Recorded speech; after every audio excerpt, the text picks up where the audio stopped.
Coffee and Brighthope, you have such an uplifting surname. Thank you. The patients used to like it. The patients I said, "Well, I feel better already."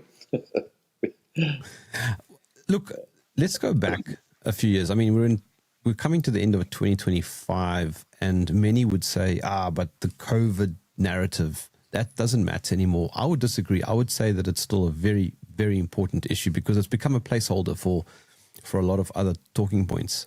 But if we go back to 2019, just before everything started, would you go back there, or do you prefer where we are now?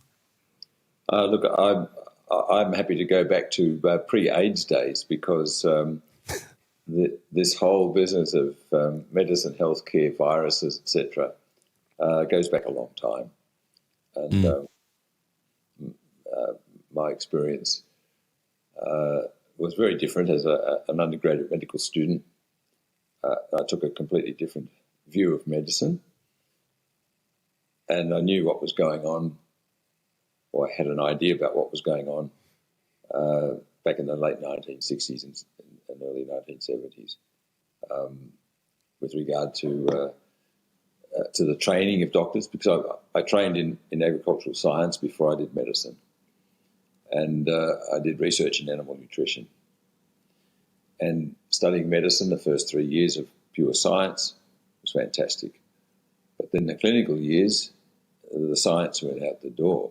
I mean, I couldn't understand why people were being diagnosed with depression or manic depression or bipolar disease or schizophrenia when they looked so unhealthy physically. Couldn't understand what heart failure was when basically it's retention of fluid, and using diuretics and drugs to slow the heart down. A lot of things just didn't make sense to me. And then when I was doing oncology as an undergraduate, I asked the prof about the patient in the bed, who was an old lady with cancer and being fed salt and sugar through her veins and jelly and ice cream for a dinner. And I've said this story many times. I just couldn't believe if she was an animal, especially an animal worth any money, we'd be pumping her full of amino acids and vitamins and minerals. But she was being starved to death as far as I was concerned. And I said, I can't be a doctor like this. I'm not going to be a doctor like that. And so I started travelling around the world looking at alternative healthcare systems and medical systems, and came to the conclusion that it was all wrong. I learned about allergy, I learned about food allergy, chemical sensitivities, all of these things that we weren't taught about in medical school. So I adopted an approach to natural therapists and chiropractors, homeopaths, traditional Chinese medicine, and it was a great awakening that we were completely blindfolded and brainwashed as undergraduate students. And this is going back into the late 1960s, early 1970s, Jeremy. But, sorry, I'm jumping in here, but it's interesting that you say this. A few of my guests have said the same thing as you have. And if you had asked me a few years ago to say something positive about natural medicine or whatever, I would have, laughed it off. Of course, that's all changed, and I now see a lot of that stuff as ahead of the curve. But why you? Why did you pick up on something that your peers didn't? Well, I still see my peers from my year when we graduated in 1974 every few months. They're still not really awake to what's been going on.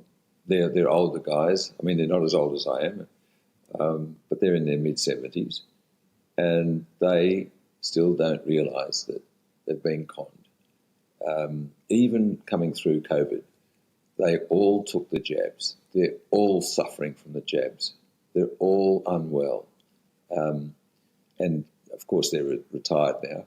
They've seen their colleagues die, get sick from the jabs, but they can't join the dots, or they won't accept it.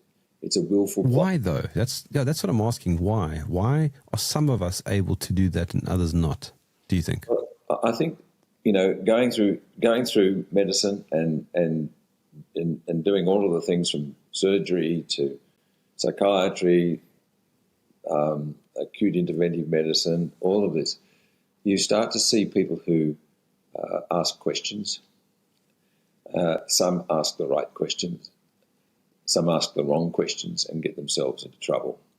And I think it's asking the wrong questions which is most important. The wrong questions of the wrong people at the right time. And I was really, in my undergraduate years, laughed at for my ideas, but I still, passed and did the usual orthodox training in all of the areas. And I loved intensive care. I loved acute medicine, cardiology, anaesthetics, did it all. But there was always something missing and patients not getting better. And so during the travels, I came back to Australia after starting immunology in Canada, and the immunology was basically all laboratory work with very little in the way of seeing patients getting better. And I decided that I would go into allergy. That took me into food allergy. That took me into people suffering from deficiencies. It took me into patients into hospital, finding out what they were reacting to. It took me into looking at diabetics, for example, and people with type 2, even type 1 diabetes on insulin, putting them into hospital, fasting them, cleaning out their bowel from all of the rubbish. And this is going back into the 1970s, before anybody ever spoke about the microbiome. I was giving them powdered probiotics back then, and I was being accused of trying to kill my patients with bacteria. I was accused of trying to kill my patients with high doses of intravenous vitamin C, accused of a lot of things. And the patients were getting better. We were reversing a lot of these diseases. Psychiatric patients would get better. We now know that you can give us psychiatric patients a fecal transplant, and they may even throw their drugs away. So we've learned a lot, and we're learning a heck of a lot since COVID because of a different mindset amongst my colleagues, even excuse me, even my colleagues in oncology and intensive care are starting to look at what's been happening with COVID, the virus, and the vaccines, and in particular those who were dying in intensive care and surviving if they were given repurposed drugs like ivermectin and hydroxychloroquine. But we did a study. We've been using vitamin C, D, and zinc for 51 years since I graduated, and recommending it during every winter, whenever there's a pandemic, an epidemic, so-called, of influenza, and patients who had high levels of vitamin D and C and zinc in their systems may have got the virus, but they never got seriously ill. Most of them never even got symptoms. And this is, people think, it's magic. It's not when you understand what these nutrients do to the immune system. Why me? Well, I was, I guess, and still am, a bit of a rebel thinker. Yes, that's the pattern. Yeah. I've got a fire in my belly still, and I don't know when it's going to go out, mate. When does God bless you. Yeah, God bless you for that, because we need more people like you. But I mean, you mentioned earlier going back to before the AIDS thing. Why then? Well, I was dissatisfied with what I learned. So I started practicing, and I looked at all of the literature around. But hold on, sorry. I'm jumping in. When you say you were dissatisfied with what you learned, what does that mean? Well, it means that what I learned was not enough. We did 4 hours of nutrition in a 6-year medical course. And that 4 hours is basically just telling us what proteins, fats, carbohydrates were, and that vitamins and minerals were just part of our food intake. I did more when I studied agricultural science. I learned more about, for example, take trace element like selenium, for example. Selenium deficiencies, and we did a project on selenium deficiency producing white muscle disease in cattle and sheep. Now, white muscle disease results in white muscles, white meat, which is valuable in restaurants that want white meat for you. But the animals end up with cardiomyopathies, huge hearts. And we talk about idiopathic cardiomyopathy in medicine. Idiopathic meaning we don't know what the cause of it is. And I'm being facetious, and sometimes idiopathic means pathology for idiots. But it's unknown cause. And when you see patients with cardiomyopathy and a selenium deficiency, and you supplement them with selenium and other cardiac nutrients, they can come down or off their anti-heart failure medication. And I've saved at least 2 out of 3 patients who are on the cardiac transplant list for a heart transplant. And I pay due recognition to your brilliant surgeon in South Africa, Christian Barnard, who was the first to do a successful heart transplant. But we don't need to do that, Jeremy.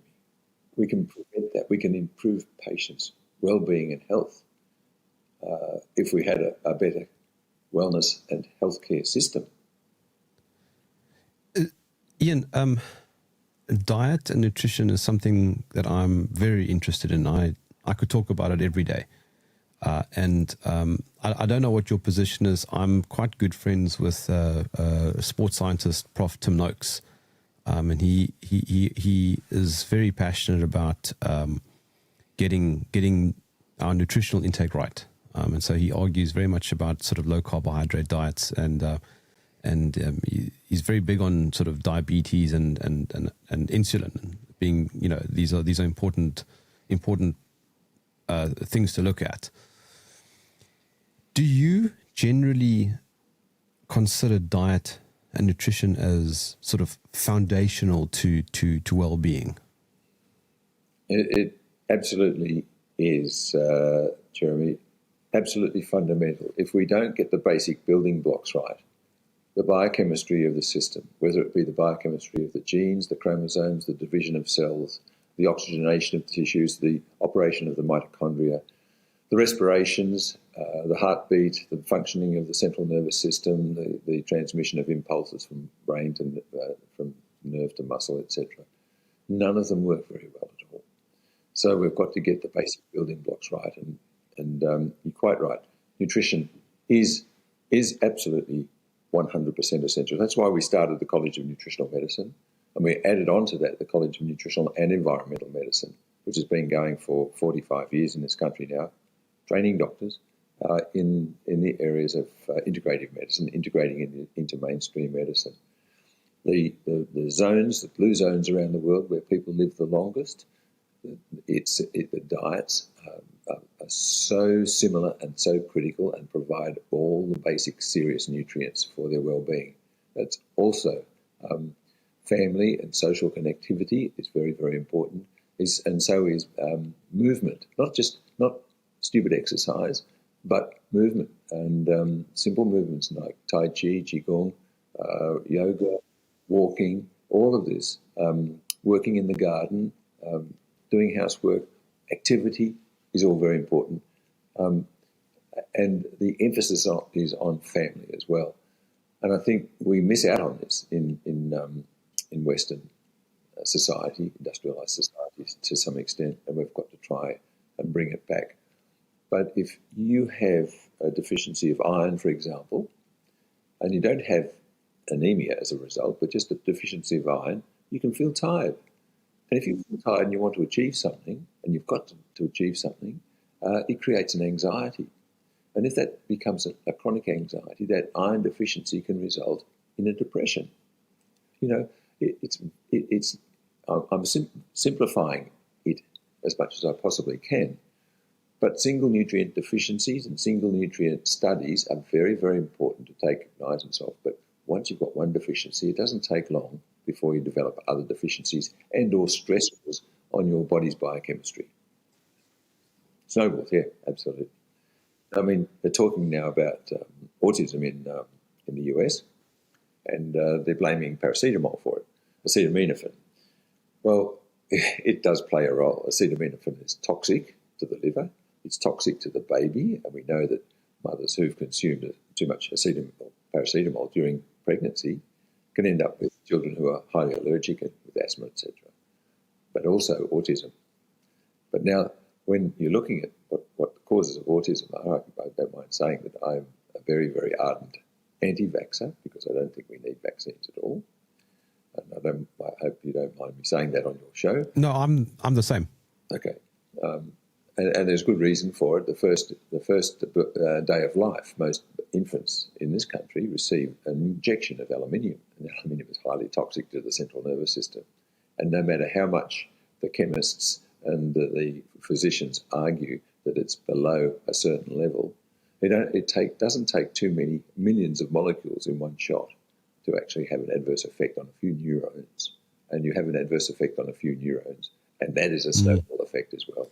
So, well, I mean, sorry for jumping in, but for what it's worth, when my son was born, my wife attempted a home birth, and it became, there were a few complications, so we ended up going to the hospital.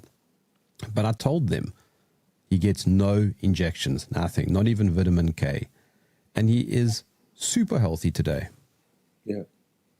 Well, I don't know how old you are, but you look pretty young to me. I think you're one of out of the box still regarding the generations. More and more people are waking up to this. I mean, the same with my children. They were born in the early 1990s, and I had them fairly late in life. They are both extremely healthy. They've never needed antibiotics. They've never had an injection of a vaccine. They are, well, my son was an elite athlete, and my daughter is just so fit and healthy. You know, these are the children who don't go to the hospital and the doctors. The over-vaccinated kids that are the sickest in Western societies. Something that doesn't make sense to me, Ian, is if you just take a moment, just think about it for a second, right? How have humans survived for however long, right? Tens of thousands of years, whatever. And only in the last 200 years have they needed an injection that's intramuscular in the arm for improved health. It doesn't make any sense. No, Jeremy, it doesn't make any sense to those of us who ask the right questions. In fact, we don't need most of the drugs that we use. You know, we have developed to an extent where we are so clever that we can actually create genes, artificial genes, and inject them into living beings that have never ever been exposed to these genes and proteins before, and we have a serious problem with that. But in nature, we could die from malnutrition, we could die from an infection, we could die from an animal attacking us, or we could die in war. You know, the four dreaded horsemen of the apocalypse come along: famine, pestilence, hunger, and death, of course.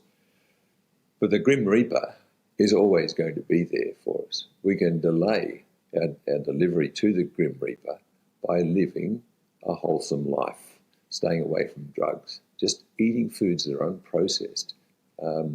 If you see something in a packet, tin, can, or bottle, it's been processed. If you can identify the food, then that's the food that you should be eating. And if you can identify its provenance, then you know where it's come from, you know whether it's been adulterated in any way.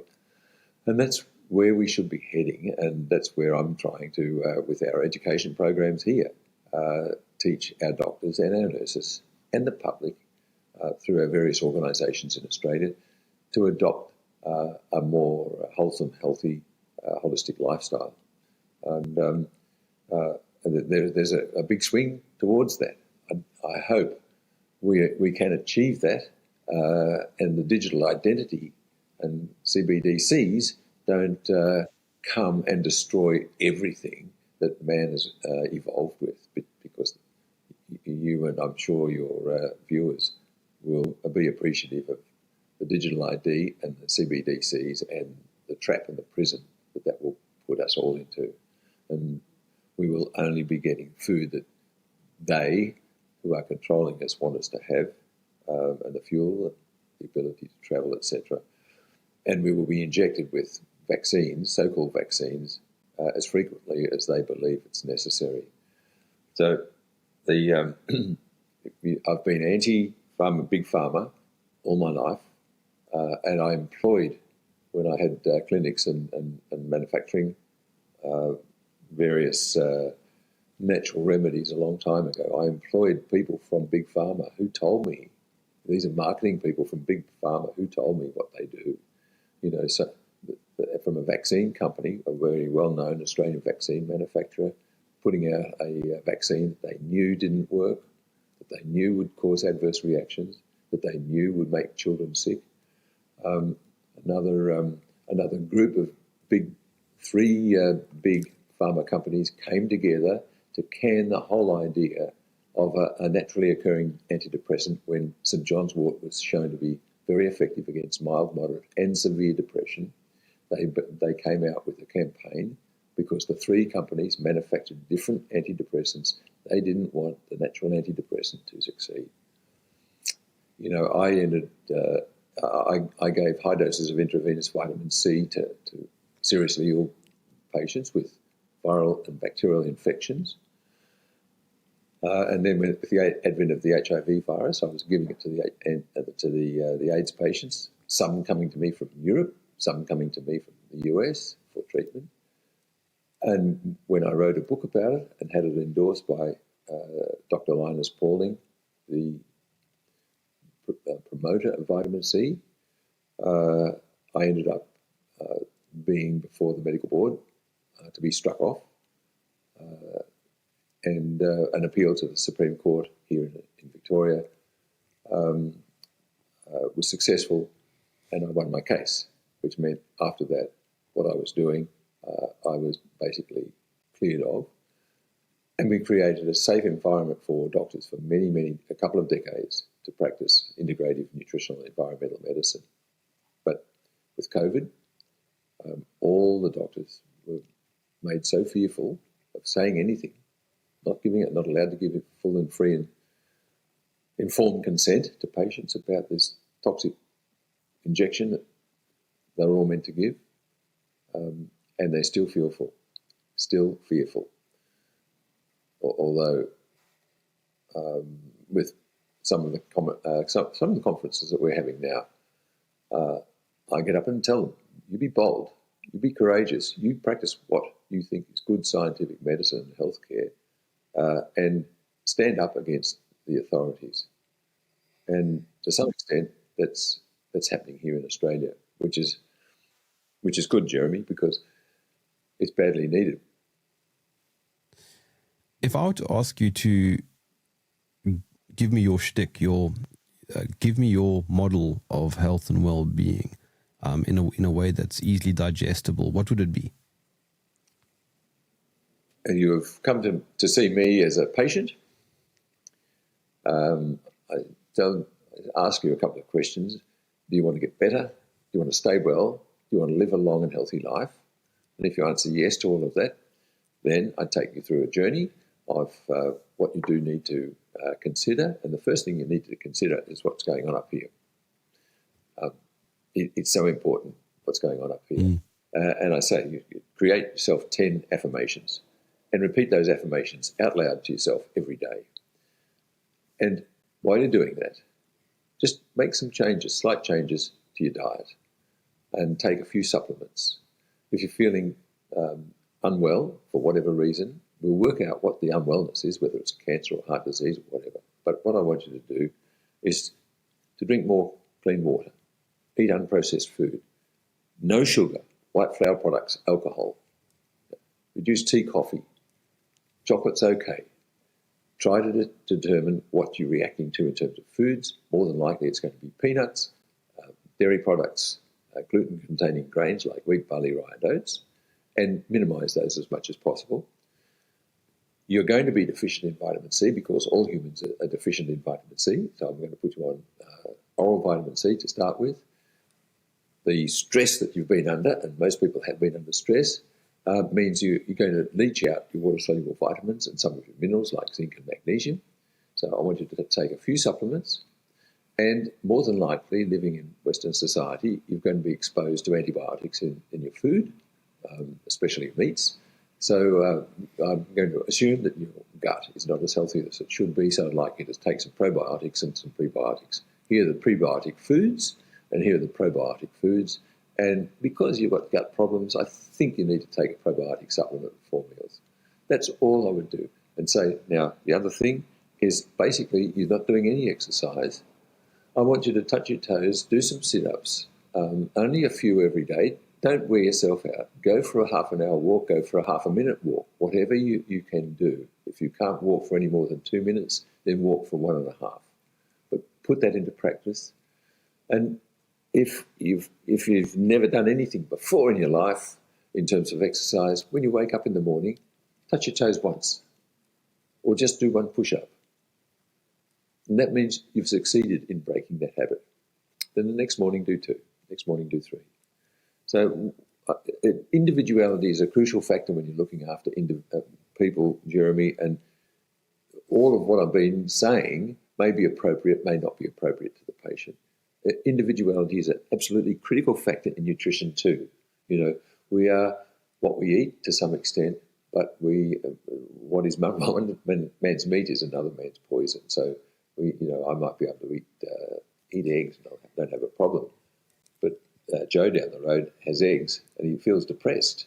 You know, this is what individuality is all about. Ian, I've said this a number of times on my show, and I've even said this to Tim Noakes, and he, like you, recommends supplements. Now, I've got a love-hate relationship with them, mainly because they're supplements, which suggests that they're taken as an accessory, which means that you should first sort out your primary nutrition. I'm trying to think how to ask the question. Is resorting to supplements right off the bat, not putting the cart before the horse, should we not be first looking at our primary food? Yes, absolutely. I agree. And that's what I do at the first consultation with people. Patients want to start feeling better. And one of the ways that I discovered, I don't prescribe supplements for everybody, but for those who really want to feel better quickly, I will suggest supplements. For those who are really weak and tired and run down and recurrent infections and so on, I'll give them some intramuscular injections. For those, for example, a 21-year-old female comes in with severe adult chickenpox. Now, she came in at night time, said, you've got to go to hospital. You are in a serious condition. You can hardly breathe, and you can hardly swallow your own mucus. But I said, I'll give you something to get you on the way. I gave her some intravenous vitamin C, a big dose, an intramuscular injection of vitamin B to lift up her energy levels. And I said, off to hospital. The next morning, that was about 9 o'clock at night. The next morning, I was in the clinic and I saw her walking up the driveway. She was eating, she was drinking. The pox had all dried up, no new pox, but they're all over her body and down her trachea and esophagus. Now, that's an acute situation where if I said to her, you've got to go and change your diet and exercise, it was inappropriate management. So we have to have strategic management plans for everybody so that they know once that they've got a plan that they can look after themselves, responsibility for yourself, which is what you and I'm sure many of your viewers do. But the systems that we've got now have failed, and they've failed because basically we rely on synthetic chemicals for healthcare. And there's too much bad stuff in our soil, etc., etc. Yeah. And that's why sometimes the nutrients that are required for our liver to detoxify, and the liver is the big organ for detoxification. We've got two phases in the liver, and they both require nutrients, and we often don't get enough of those particular vitamins and minerals in our diet to get the liver moving again. So, the judicious use of supplementation is critical. With, in Australia, I'm sure in South Africa as well, the farmers have to put out salt licks, and we supplement the animals' diets during high productivity times. We supplement their diets during mating times to improve breeding programs.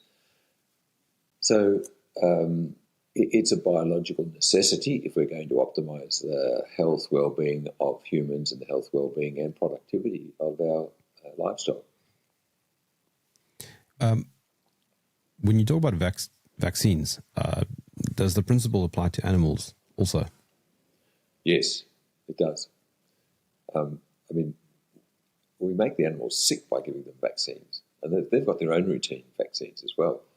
But I can,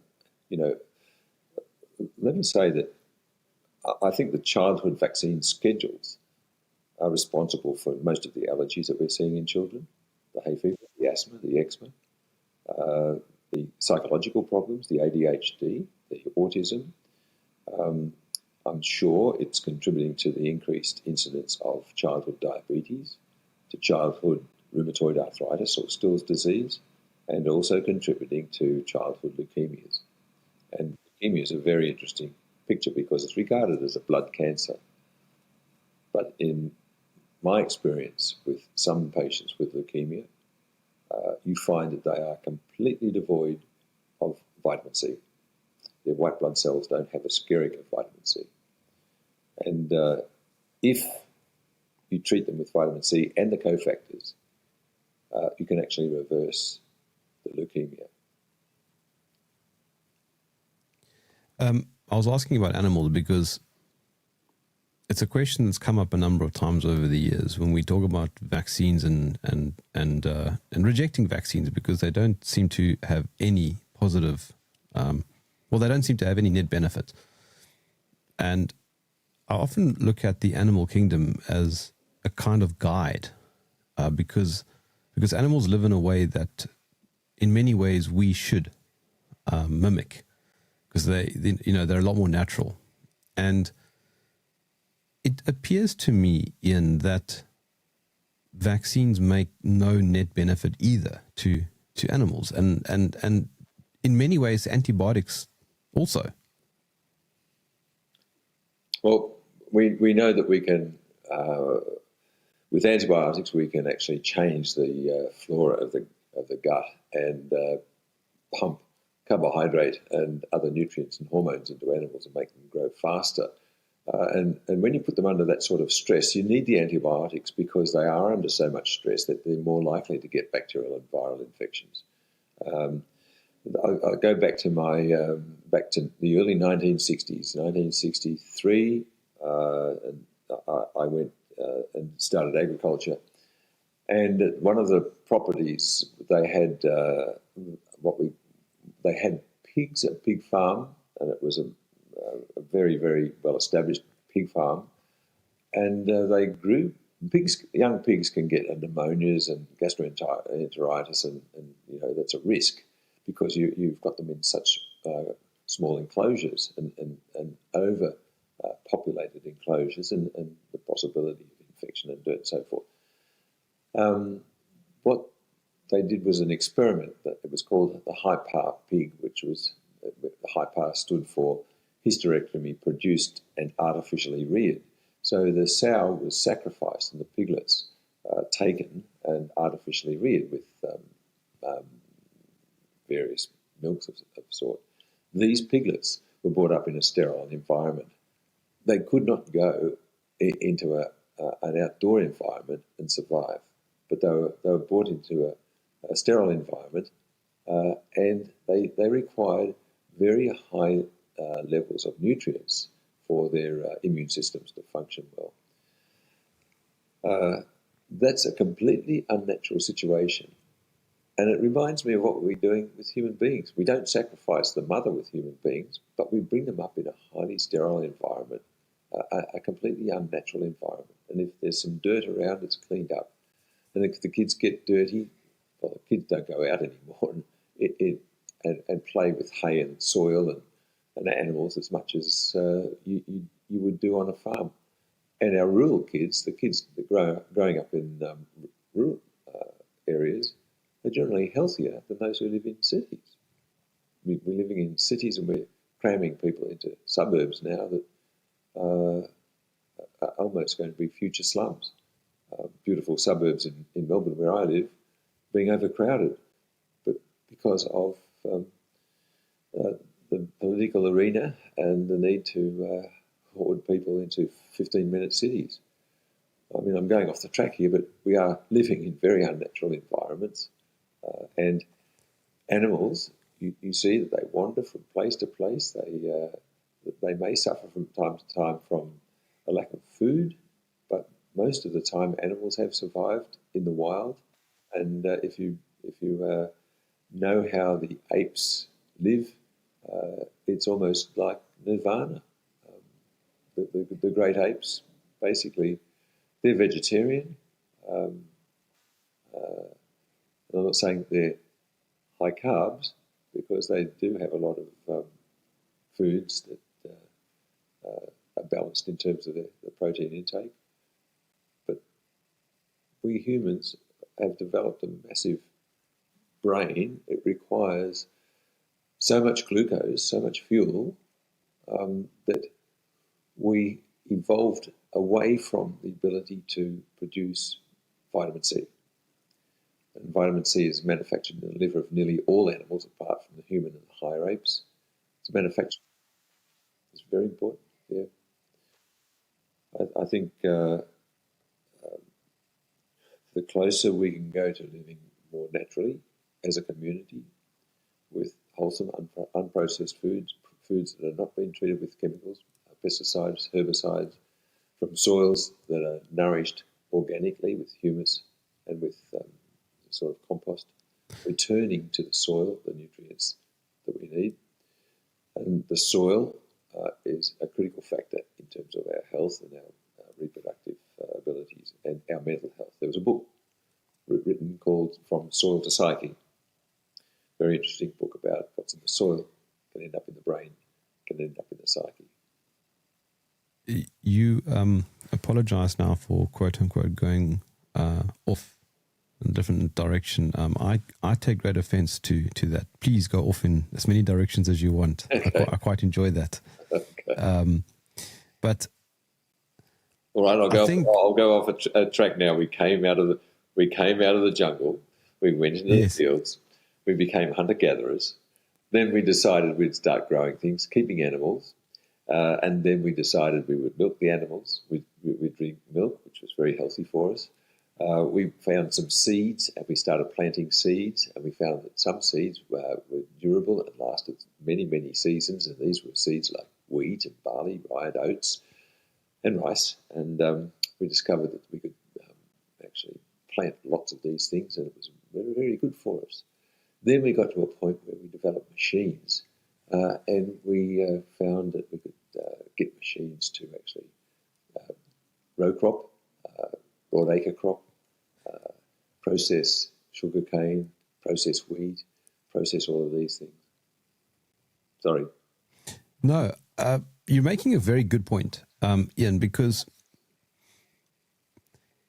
remember in 2020 when they locked us down, I don't at any stage remember anybody in the medical or pharmaceutical industry recommending things like eating healthy and getting sunlight and spending time with family. In actual fact, what we got was the exact opposite. Get a vaccine, stay away from family members, stay indoors outside of the sun, and take these drugs.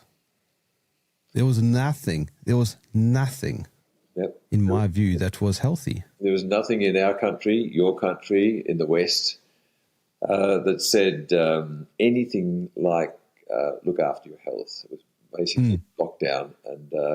And what happens with lockdowns? People drank alcohol, they got lazy, and many people thought it was great. It was a great holiday because in Australia we paid people to stay home. Yes. It really destroyed the fabric of our society, especially in Melbourne here, because in Melbourne we were the most locked down city in the world. And I put a Substack up recently about our lockdowns because it was over 270 odd days of lockdown, and it really destroyed a generation of children, in my opinion. But the chief health officer of Victoria, who worked with the Premier, who was known as Daniel Andrews, or Dictator Dan, as he was re-nicknamed, the chief health officer recently came out and said what we did was wrong, what we did was not scientific, what we did, we made big mistakes, and we have to learn from these mistakes. But he hasn't said sorry, and he hasn't been held accountable. And his mea culpa, Jeremy, his mea culpa is not accepted by myself or anybody else who I know in my profession because of the number of people maimed and killed as a result of his actions. So what they did was completely opposite to what they were doing in countries like El Salvador. I mean, El Salvador, the government over there was promoting it, it was advertising for people to go out into the sunshine and get some exercise. And they actually had advertisements with people enjoying themselves outdoors, mixing with one another. It was only a flu-like virus. It wasn't going to kill people. It was only going to kill those who are old or who had comorbidities. And the best thing for them would be to isolate them, test their vitamin D levels, up their vitamin D levels, and they probably would have resisted the virus. I mean, we did a study in 7 different tertiary institutions in Turkey because we couldn't do it in Australia. The study was funded by Australia's richest woman, a mining magnate, Gina Reinhardt. The study showed quite clearly that vitamin D protected you against COVID. The study also showed that if you had very low levels of vitamin D, you would die. The study also showed that if you're in intensive care and you received high doses of intravenous vitamin C, you were out of intensive care very, very quickly. In fact, you shouldn't have been even admitted to intensive care without giving a shot of vitamin C. Unbelievable that our health minister saw the results of that study and decided it was not enough and that he would continue going along with the vaccines, which tells me that there is something seriously wrong with the system, with the machine, with the corruption, with the cartels. We know where they are. We know who they are. And, of course, with the elites who are wanting control. But however, Ian, I've got a bone to pick here because unless I've misunderstood you, a couple times you've brought up alcohol for all the wrong reasons. I live on a vineyard. I love my wine. Good. And you're gonna have a very, very tough time here convincing me to stop drinking. Listen, we all have vices, right? We all have vices. Wine and whiskey are my 2 vices. I love a glass of red. Well, I wish I could take my computer camera and show you what's in my cupboard over here. Okay, so you are giving me a lifeline here. Yep, absolutely. I mean, part of the longevity of the people in Sardinia and the island of Greece, Icathia, that they drink, but they drink sensibly, and they enjoy. But that's the key. Huh? Yeah, that's the key. Sensibly. Absolutely. Yeah. I mean, I don't have a winery, but I can tell you my cupboard has got some pretty good stuff in it. And I live in a house that's 140 years old, just over 140 years old. It's an old Victorian with a tower and a cellar, and but I'm telling patients, until you're better, no sugar, white flour products, alcohol, tea, coffee, chocolate, blah blah blah. It's the usual sort of blah blah blah. But the other important thing is to keep yourself young and healthy is a dog. So you write a prescription for a dog, okay? and the other thing is, you got to find the kid inside you. You got to find the kid inside you and be able to muck around and enjoy yourself. Yeah. Well, my wife lives in Queensland because Melbourne's too cold for her. But I mean, she's a Queenslander. That's where she prefers to live. But we sell it. Wait. My Aussie geography is not very good. So New South Wales is where Sydney is. Is that correct? Queensland is above that. Is that right? Queensland's above. There's Tasmania right down the bottom. The little triangle of island, Tasmania. Then Victoria was the state where Melbourne is the capital. Then there's New South Wales, which is the capital of Sydney, with the Coathanger Harbour Bridge and the Opera House. Then further north is Queensland, over the border. Right. Okay. Queensland, I got you. has got the Great Barrier Reef and the islands off. Yes, that's right. Coast. I remember now. Yeah. And we've got outside my. I was going to say, just outside my studio here, I've got a wine rack that holds about 220 bottles of wine.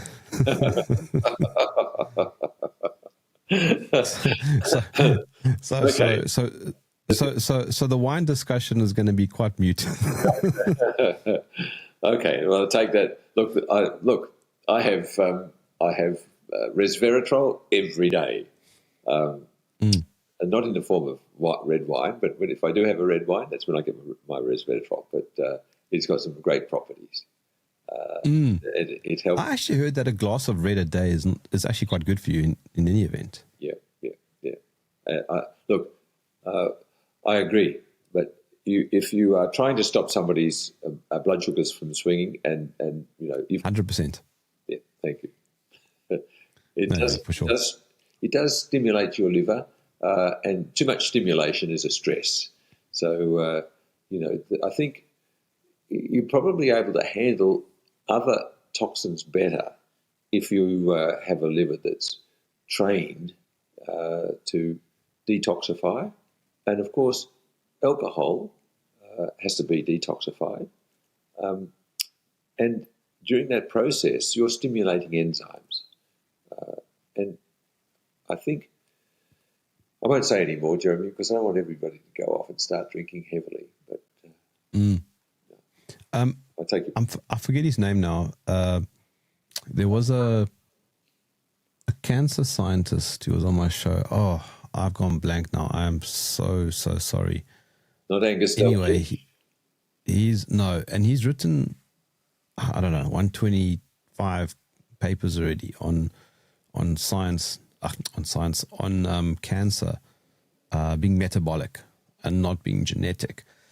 And he argues something very similar to you, that basically reducing sugar, just as a general rule of thumb, is an excellent idea because various cancers tend to feed off sugars anyway. Yeah. They go back to a primitive way of producing energy, and that's using too much sugar. So they love sugar. They also love salt because sodium and or chloride on the cell membrane stimulates the cell to want to divide. So salt is another one, but not many people will acknowledge that. And cancers don't like oxygen. Most cancers don't like high tension oxygen and heat.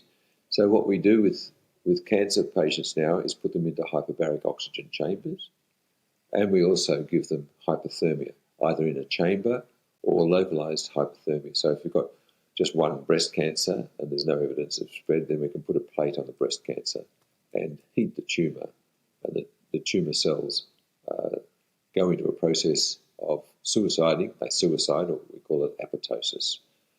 And it's another good way of helping. We also, with our cancer patients, give them high doses of intravenous vitamin C because it is carcinogenic to cancer cells, and it helps normal cells and the immune system function better. We put them into infrared or near-infrared light beds and the infrared light beds pick up put the infrared light into the circulating cells, and the circulating cancer cells are actually affected by the light. We can't get to the deep cells in the body, but the circulating cancer cells die off. And by reducing the circulating tumour cells, we can reduce the risk of metastases and spread. So there's a lot of interesting things happening with the biochemistry and metabolism in cancer. And as you said, if there's any genetic component of cancer, it's probably in less than 5% of cancers. His name is Thomas Seyfried. It's just Thomas Seyfried now. Yeah, I know that. Yeah, and he's got a great book called Cancer as a Metabolic Disease. Yeah. Which, in a very interesting horseshoe, points back to diet. Yeah. And what basically we are what we eat. Yeah. It's diet and it's micronutrients. I mean, back in the 1970s and early 80s, there was Gladys Block in the National Cancer Institute, and she said there's enough evidence that micronutrients, it's time for action in cancer care. But, there was some studies done and they designed the studies to fail. William Block, no, that was Gladys Block. William Blott in Hong Kong did a study in northwestern China where they have a very high incidence of gastrointestinal cancers from stomach down to anus. And they showed with 3 particular nutrients in blinded and controlled studies in 30,000 people that 3 nutrients could reduce the risk of or incidence of gastrointestinal cancers by 26%, which means 26 people out of 100 who expected to get cancer did not get the cancer. And those nutrients were beta-carotene, vitamin E, and selenium, the nutrient that I mentioned earlier. Just 3 nutrients. Now, if you look at that's not even looking at their diet. But do you think all of the oncology clinics and doctors around the world would be recommending something like that? No. It doesn't make money. It's not part of the business model. Yeah, that's it right there, Ian. Doesn't make money. No, doesn't make money. But the whole COVID thing was about what makes money and what doesn't make money. It was about making money, making people sick, putting them into hospital, and convincing everybody that the vaccinologists. And when I graduated, Jeremy, there was no such word as a vaccinologist, and the vaccinologists are now being trained in psychology to reduce this thing called vaccine hesitancy. It's a model. Well, I mean that term makes me laugh. Vaccine hesitancy, as if like the default is not to be hesitant, and for some strange reason, you no longer want to have this toxic injection put into your arm, and now you're the problem because you're being hesitant. Yeah, you're being hesitant. But the old guy who goes in for his 8th or 9th vaccine, he's the one who's approved by society. He is a hero. He's going in to protect everybody else. Well, he's lucky because he's so old, his immune system's not going to go into shock, and he's not going to die from the vaccines. Well, he probably will eventually get dementia or something like that. But that's the younger people whose immune systems are still alive and kicking that actually overreact. Yes, and that's also the other thing. Have you noticed?